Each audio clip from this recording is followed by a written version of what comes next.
A graça e a paz do Senhor Jesus.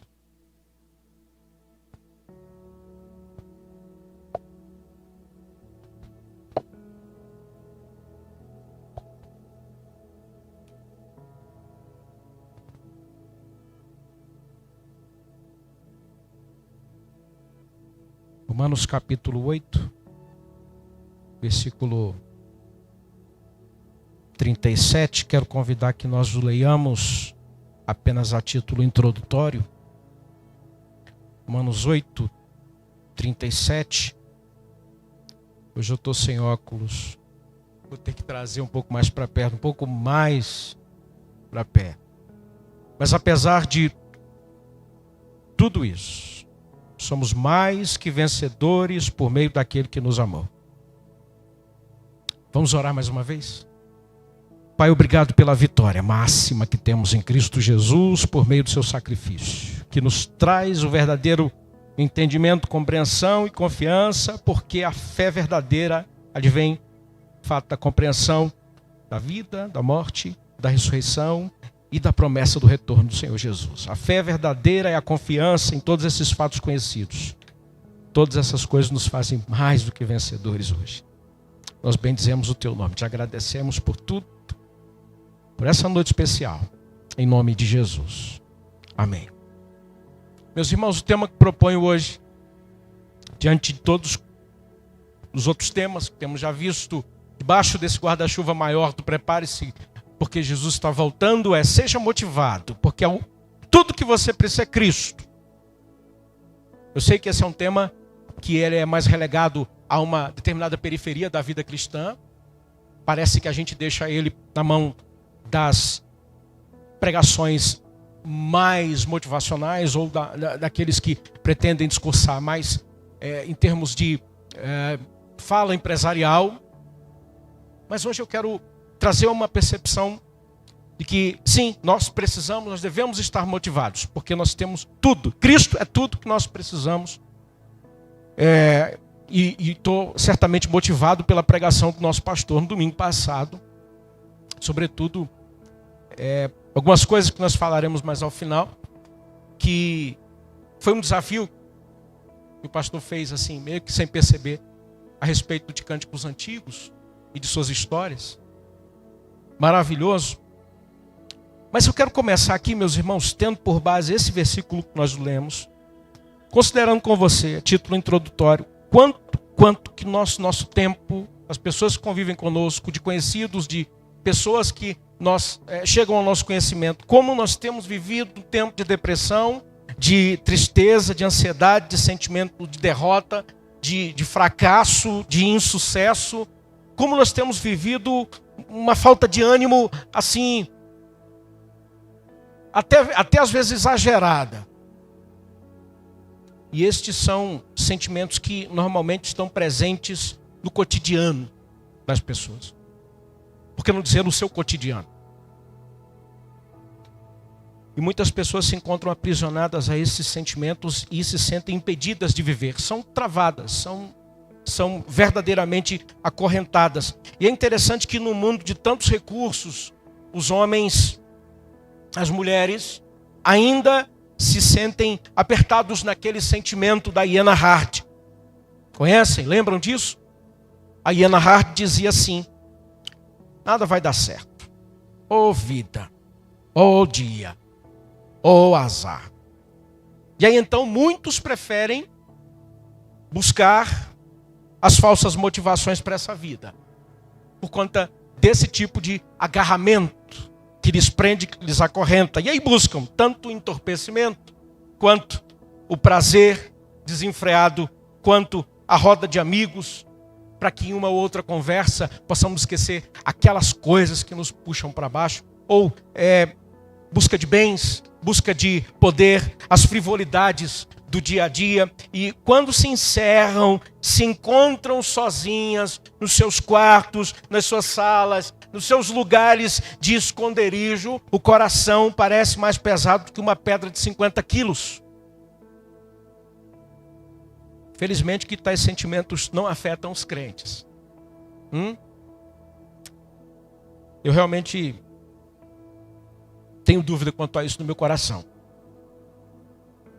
Na verdade, meus irmãos, eu tenho visto, e você certamente também tem visto, pela simples observação, que muitos crentes têm experimentado sentimentos típicos de quem não possui uma fé inabalável e uma esperança inabalável naqueles que confiam no Senhor Jesus.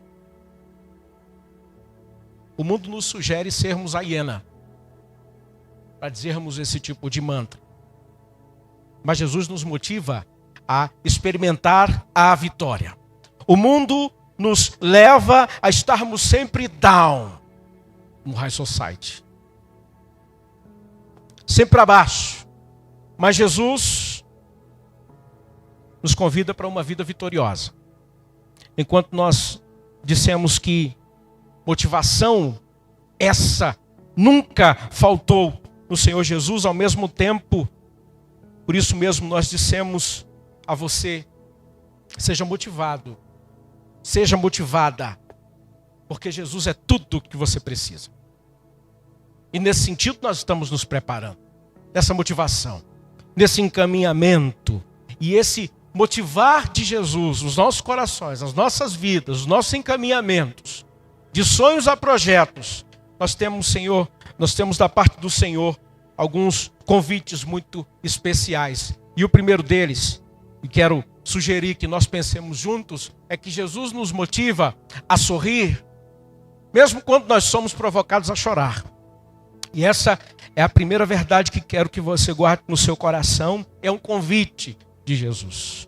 É um convite. Importante saber que nossa vida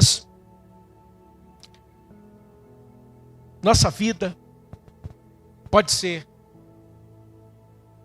bem diferente se nós estamos em Jesus. Nossa vida pode ser bem diferente se nós estamos em Jesus. Não sem razão o apóstolo Paulo utiliza essa expressão em muitos dos seus escritos, de estar em Cristo, estar nele. Porque de fato é isso que faz toda a diferença na vida. E eu digo a vocês, é interessante saber que as nossas vidas poderiam ser bem diferentes se nós estamos em Jesus. Nós bem sabemos que sempre nós somos convidados ou provocados a chorar, uma vez que o inimigo das nossas almas pega pesado com a gente. Ele não pega fácil, ele não pega leve, pega pesado com as nossas vidas. Mas é bom que nós saibamos, é bom que nós reconheçamos que o derrotado nessa história toda é ele. É bom que nós saibamos, que nós reconheçamos que nós estamos em Jesus e, portanto, destinos já estão traçados. O diabo já sabe o dele, e você sabe o seu, para que você possa se apropriar de uma motivação que é encontrada em Cristo, portanto, tem uma confiança plena nele. É possível que você esteja se sentindo abatido por questões do lar, por questões do trabalho. É possível que você esteja com os olhos postos no céu da sua vida e as nuvens desse céu estejam sombrias. Ainda assim, Jesus convida você a sorrir. Esta experiência de Paulo ao dizer essas palavras que o nosso pastor leu aqui, é uma experiência de um cântico de vitória, meus irmãos. É um cântico de vitória que fala todas as pressões que nós sofremos. Mas você viu o final de tudo. Portanto, preciso lhe dizer, pare de chorar. Pare de chorar e confie no Senhor. Confie nele.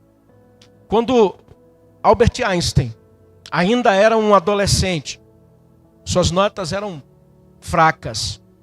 Ele foi dispensado de uma escola e seu pai o humilhou muito por causa disso. Mas aquele adolescente que foi posto a chorar, ele se transformou no grande cientista que mudou os rumos científicos da humanidade. E o apóstolo Paulo escreve assim no verso 33 do texto que nós lemos inicialmente: quem se atreve a acusar os escolhidos de Deus? Ninguém. Pois o próprio Deus os declara justos diante dele.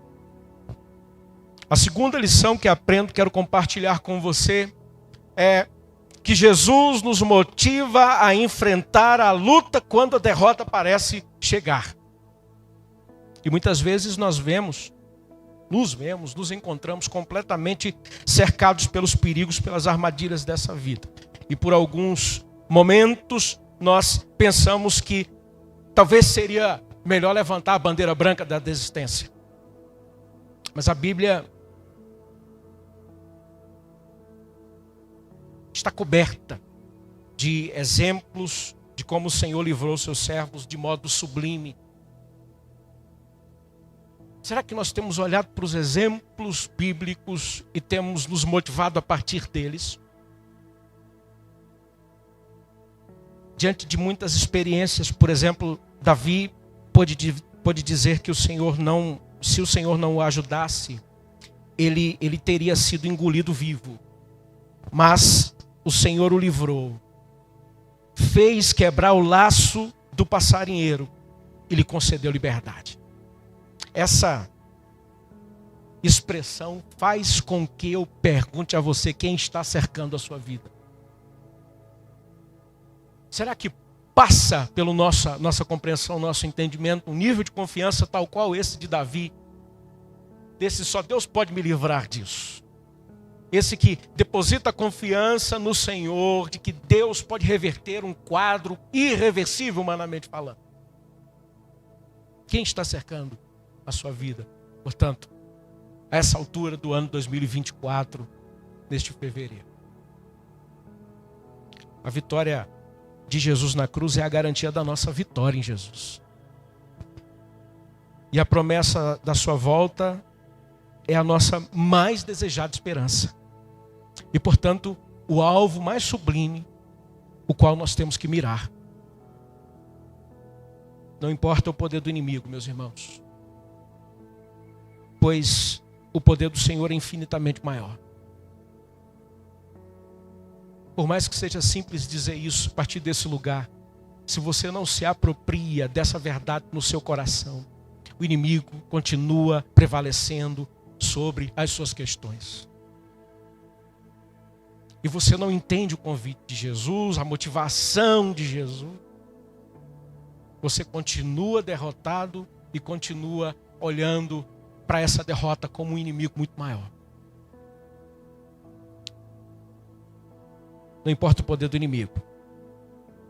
Havia uma lápide na Inglaterra, já desbotada pelo tempo, em que a inscrição dela dizia o seguinte: nas piores ocasiões, ele fez as melhores coisas. O apóstolo Paulo escreve no verso 31 assim: que podemos dizer diante de coisas tão maravilhosas? Se Deus é por nós, quem será contra nós? O que você espera que Deus faça com as coisas piores, com as piores ocasiões? Você acha que Deus não as usa das melhores maneiras para convergir em bênçãos na sua vida, de modo que Ele faça as melhores coisas? Como servos daquele que venceu a morte, que venceu na cruz e deixou a sepultura redivivo, nós não podemos acomodar a nossa vida a certas derrotas. Nós não podemos deitar em certas derrotas, sobretudo aquelas que fazem o nosso coração se acostumar, porque nós somos motivados por Jesus a fazermos o contrário. Nós somos motivados a enfrentarmos a luta quando a derrota parece chegar. Em terceiro lugar, Jesus nos motiva a florescer onde estamos, quando outros desistem. E é muito interessante, meus irmãos, quando muitos preferem correr atrás de sonhos, quando podemos desfrutar de verdades.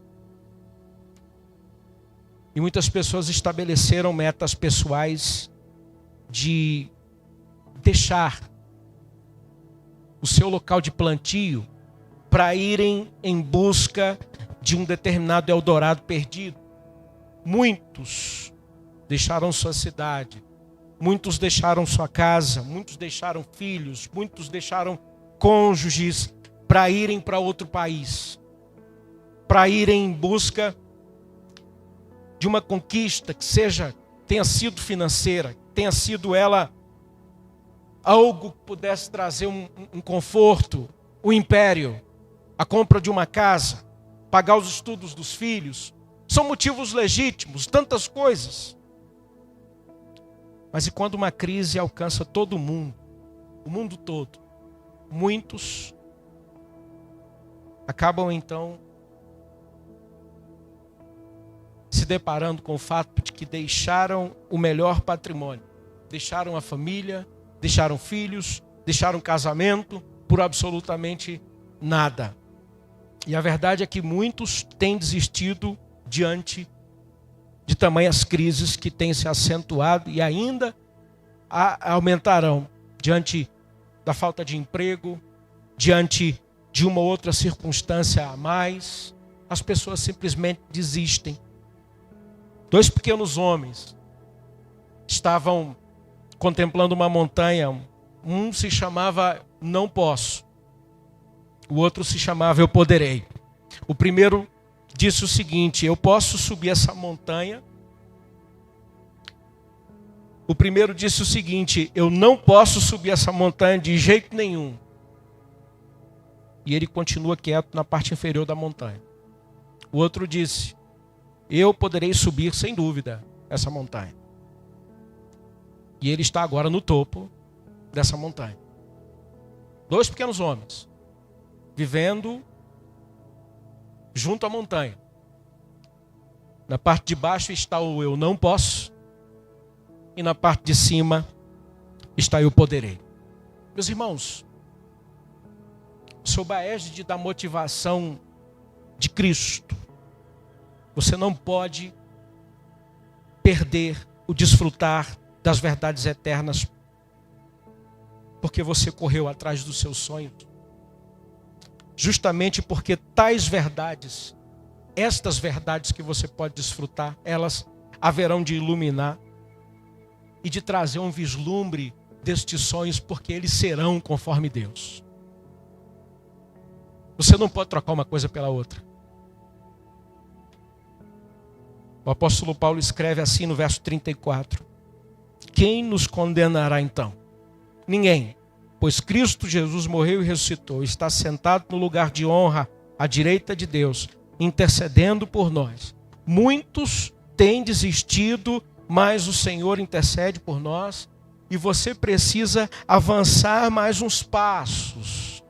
Thomas Edison, conhecidíssimo inventor, ele disse depois de 300 tentativas frustradas de inventar a lâmpada incandescente, ele explicou o segredo da sua vitória.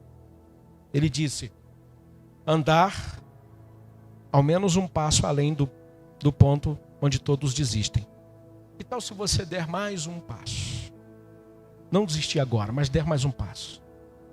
Está todo mundo desistindo agora. Em quarto lugar, Jesus nos motiva a acreditar quando a fé parece acabar. Aí você diz assim: pastor, é fácil dizer essas coisas a partir daí, mas como é que a gente pode persistir diante de tantas bombas que caem sobre as nossas cabeças?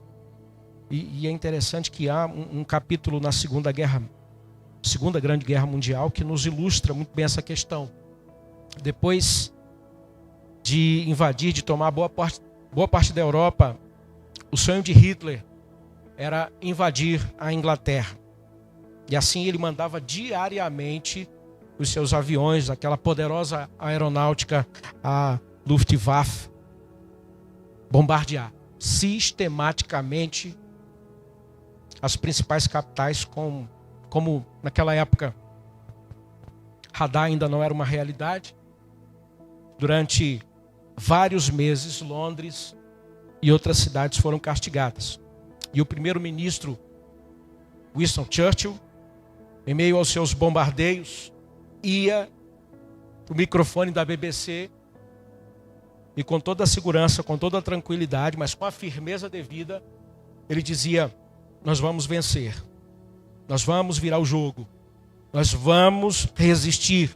E neste intervalo, os pesquisadores ingleses desenvolveram o seu radar e passaram a antecipar a chegada dos aviões. O jogo virou, meus irmãos. E no final, as palavras de Churchill se revelaram verdadeiras. O apóstolo Paulo escreve assim no verso 32: se ele não poupou nem mesmo o seu próprio filho, mas o entregou por todos nós, acaso não nos dará todas as outras coisas? E por vezes o que acontece é que nós estamos debaixo do maior de todos os bombardeios.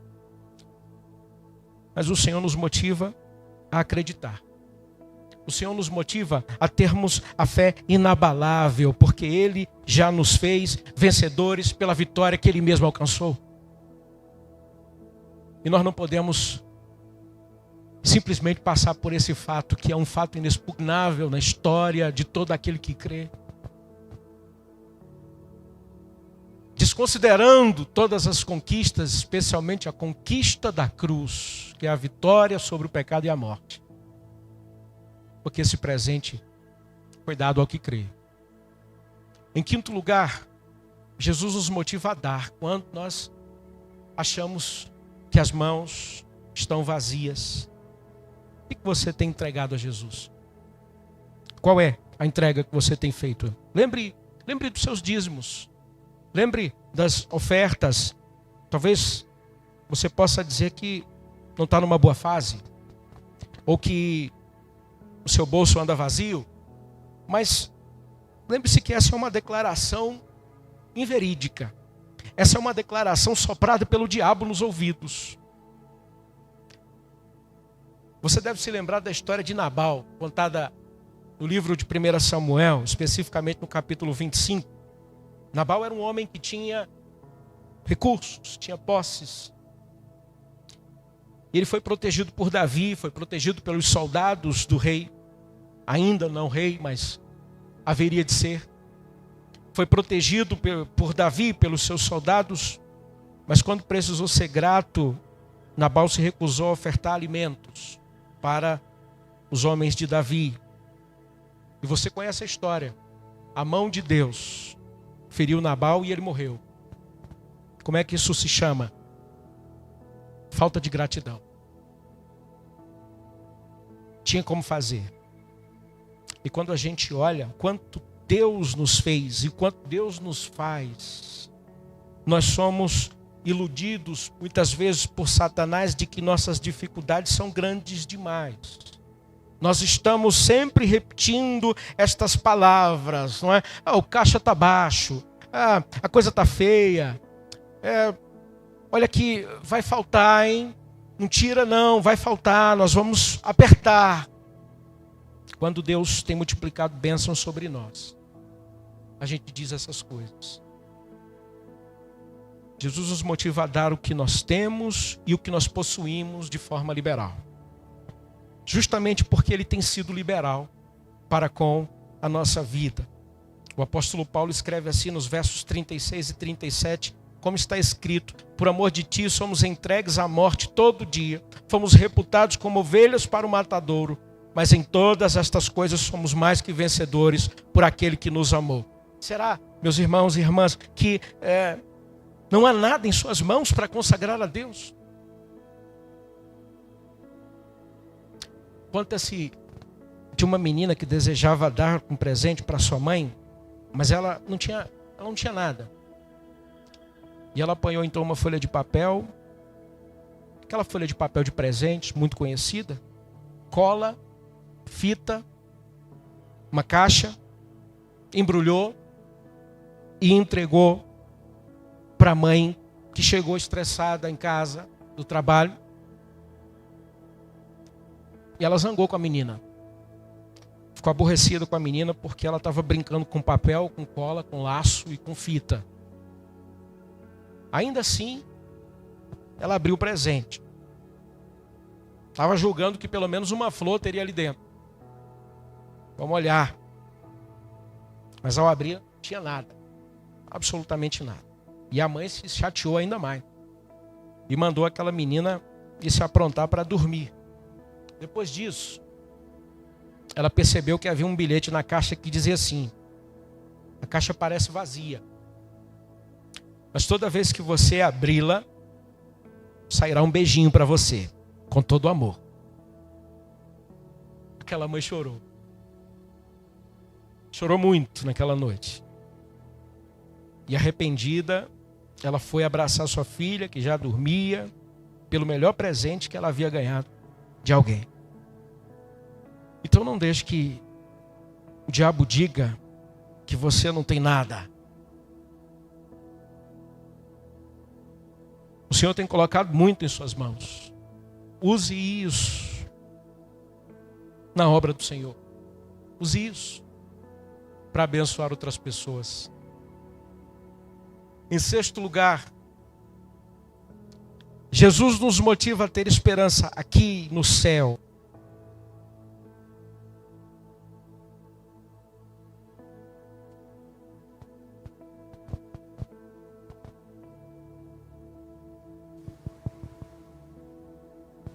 Aqui, obrigado Marcelo, e nos céus, quando as pedras e o deserto da terra parecem o nosso fim.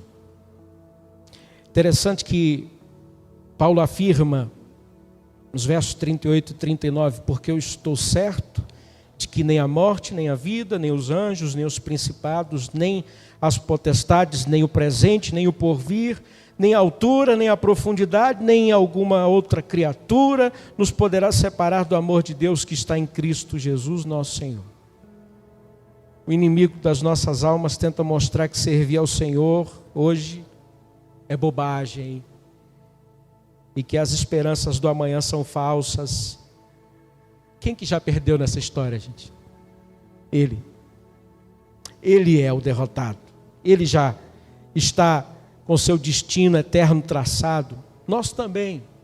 Nós já estamos caminhando as vitórias do Senhor, ainda que possamos dizer que a igreja vive estado de sofrimento, porque daqui a pouco ela vai viver um estado de glória. Nós já podemos viver as vitórias do Senhor nas nossas vidas, porque o Senhor assim nos garante. E é maravilhoso quando nós vemos os nossos adolescentes, os nossos irmãos em culto solene, cantando lindas canções como congregação reunida, músicas que exaltam ao Senhor. E aí eu me lembro da palavra do nosso pastor no domingo, sobre os hinos, que nós não podemos perder de perspectiva os grandes hinos. E muitos destes hinos, a forma como eles foram compostos, nasceram de momentos alegres, sem dúvida, mas outros de momentos de terrível angústia. Alegres, honrosos sim, mas outros de terríveis angústias. E eu quero citar alguns exemplos para você. Por exemplo, quando o Manuel Avelino de Souza compôs Temos por lutas passado, umas temíveis, cruéis, mas o Senhor tem livrado delas seus servos fiéis. Força e poder nos tem dado, Ele nos tem sustentado, dando-nos sua mão, vida de paz, perdão, salvação. Sim, Deus é por nós, quem nos vencerá? Dar-nos-á poder real, Deus nos guardará, defender-nos-á, livrará do mal. Vamos, irmãos, cantar, nosso Senhor louvar e exaltar. Manuel Avelino lembra das grandes perseguições que a igreja havia sofrido. A queima de todos os móveis, bíblias, o espancamento dos crentes, o desabamento do templo que eles haviam construído naquela ocasião. Mas em tudo a igreja estava vendo o poder de Deus no presente e no futuro. Ou ainda, quando Fanny Crosby compôs, dentre outros muitos cânticos, o conhecidíssimo Vivo feliz, pois sou de Jesus e já desfruto o gozo da luz. Sou por Jesus, herdeiro de Deus, Ele me leva à glória dos céus. Canta minha alma, Canta ao Senhor, rende-lhe sempre ardente louvor.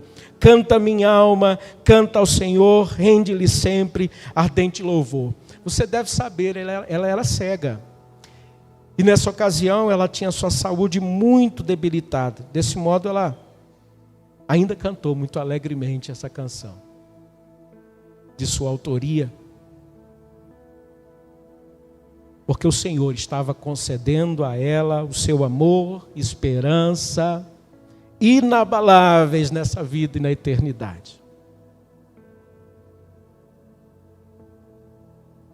Há uma letra de um autor chamado Horácio Spafford. E a melodia, a música, portanto, é de Philip Bliss. A música se chama Sou Feliz com Jesus. Essa canção foi escrita num momento difícil da vida do autor. Spafford viveu uma crise financeira em 1871. Um incêndio acabou com as suas coisas. Poucos dias depois, suas 4 filhas morreram numa colisão entre navios quando atravessavam o Atlântico.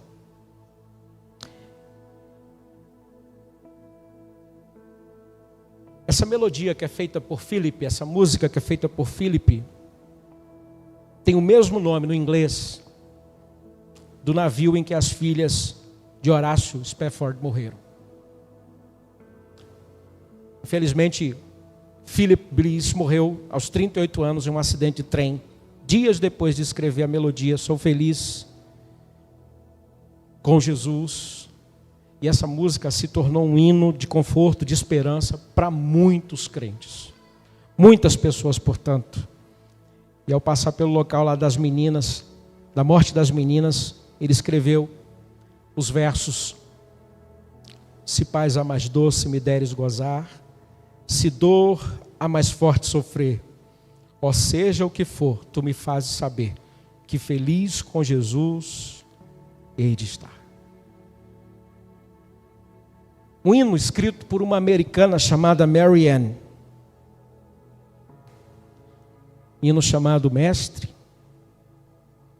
O hino dizia: Mestre, o mar se revolta. Nós o conhecemos como? Sossegai. Esse hino, meus irmãos, nasceu após a autora perder os pais, perder o irmão para a tuberculose. E certo dia, o compositor, também Horácio Palmer, outro Horácio, ele pediu que Mary Ann preparasse um grupo de hinos sobre diversos assuntos das lições da escola bíblica dominical da igreja batista a qual ela frequentava. Um dos temas era Cristo acalma a tempestade. E usando sua experiência traumática, aliada ao texto da lição, Mary Ann escreve os versos de Sossegai, e são musicados posteriormente por Horácio. E em 1881 esse hino foi entoado em homenagem ao presidente americano James Garfield, que faleceu quando foi baleado, ficou entre a vida e a morte. E em 1903, o missionário Edwin Entminger traduziu essa canção para o português e a incluiu no Cantor Cristão. Cantor Cristão, que é um patrimônio da cristandade, da inódia batista brasileira, e que de fato precisa voltar a ser cantado. Mestre, o mar se revolta. Mesmo que o encapelado mar se levante, ele vai atender às ordens do Mestre, que sim, tem poder para acalmar a tempestade. E o hino diz: Mestre, o mar se revolta, as ondas nos dão pavor, o céu se reveste de trevas, não temos um Salvador. Não se te dá que morramos, pode assim dormir, se a cada momento nos vemos sim prestes a submergir, as ondas atendem ao meu mandar. Sossegai, sossegai, seja o encapelado mar, a ira dos homens, o gênio do mal, tais águas não podem naufragar, que leva o Senhor, Rei do céu e mar, pois todos ouvem o meu mandar. sossegai, sossegai. Convosco estou para vos salvar. Sim, sossegai. Esses são alguns exemplos. Poderia cantá-los, mas não vou fazer, para não deixar os irmãos tristes. Nós podemos, meus irmãos e irmãs, de fato confiar e não deixar que Satanás tire do nosso coração a motivação de viver com alegria, com intensidade a vida cristã hoje e de experimentarmos com segurança a nossa certeza eterna ao lado do Senhor. Nós não podemos deixar Satanás tirar essa convicção dos nossos corações, simplesmente porque de fato nós temos a garantia, essa garantia pela palavra. Ainda que Satanás intente fazer isso diuturnamente. Portanto, tenho que lhe dizer, já caminhando para a minha conclusão, lance fora a tristeza,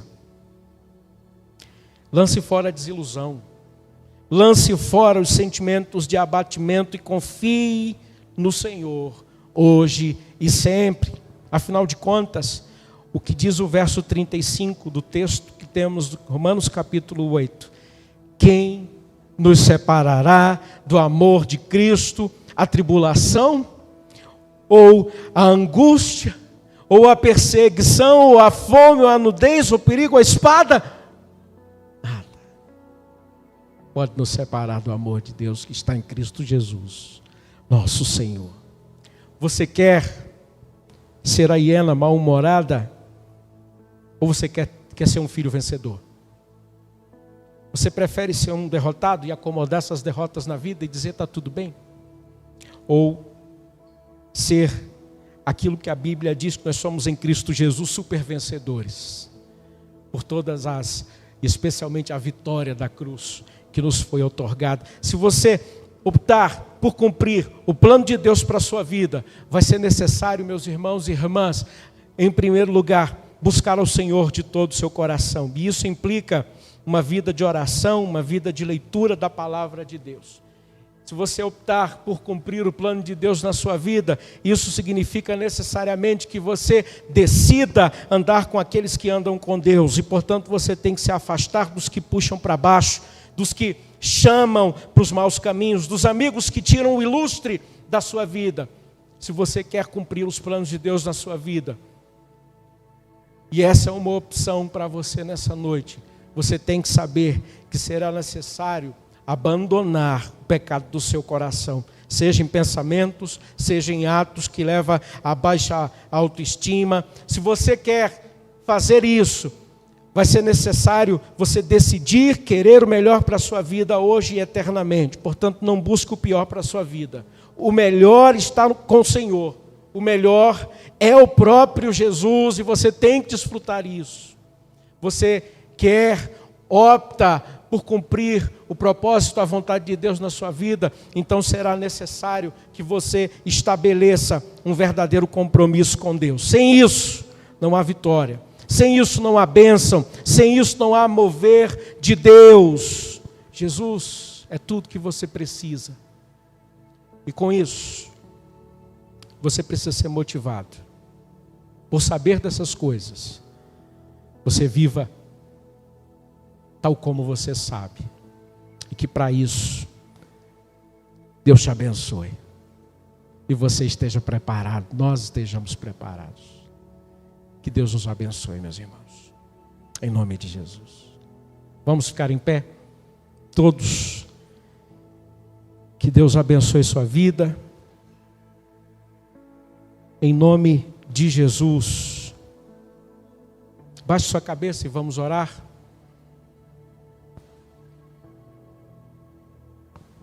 Pai de amor, nós queremos bendizer o Teu santo nome e Te agradecer pelo rico privilégio de podermos ter a Tua palavra diante de nós, em nossas mãos, porque sabemos que podemos desfrutar da transformação que ela propõe fazer em nós. Hoje, a Tua palavra nos encoraja, Senhor Deus, a que estejamos motivados por meio desses convites que recebemos de Jesus. Os convites, as provocações do mundo são muitas, mas não podem ser mais fortes e mais convincentes, mais significativas, mais profundas, e tampouco podem ser eternos, como o convite de Jesus. Portanto, hoje, nós queremos reafirmar o nosso compromisso de vivermos a motivação de Cristo, de vivermos motivados, porque Cristo é tudo que nós precisamos. Nessa afirmação, ó Deus amado, nós rogamos o Senhor, com toda a liberdade que o Senhor tem, que o teu Santo Espírito tem, de sondar os corações, estes nossos aqui, especialmente, dos que podem nos ver por meio desta transmissão, que o Senhor, ó Deus amado, sonde todas as nossas fraquezas, e o Senhor tome nas tuas mãos, ó Deus amado, onde nós temos sido declarados derrotados e onde nós temos nos acomodado nessas derrotas, para que sim o jogo vire, para que sim, Senhor meu Deus, outra perspectiva seja tida, Pai amado, outra visão, Pai amado, possa ser compreendida, possa ser assimilada e vivida, especialmente, ó Deus, esta da vitória da cruz, que nos faz mais que vencedores por Jesus. Ajuda, Senhor Deus, a que nós, como cantamos os nossos cânticos, que nós deixemos a tristeza, deixemos, Senhor meu Deus, a dor, e nós busquemos o Senhor, a alegria do Senhor, que portanto é a nossa força. Ajuda e abençoa, Senhor meu Deus, desde aquele que está chegando agora para o nosso convívio, até o mais experiente dentre nós, a que nós ouçamos o convite de Jesus, que nos motiva, e andemos mais um passo, e alcemos em mais uma jornada, que o Senhor, pois, Senhor, nos capacite para isso. Ainda estamos no início do ano 2024, muitas coisas desejamos fazer para Ti e por Ti. Nós pedimos, ó Deus, abençoa estes intentos, esses projetos, abençoa os sonhos do Teu povo, mas abençoa especialmente a que nós desfrutemos das verdades da Tua palavra. São elas que iluminarão os nossos sonhos, que farão com que sonhemos sonhos de Deus. Que a Tua palavra popule o nosso coração e mente. E que assim, ó Deus amado, pensemos as coisas do alto e nos motivemos por meio destes alvos tão sublimes, tão maravilhosamente incomparáveis, que em todo tempo sejamos motivados, porque Cristo é tudo que nós precisamos.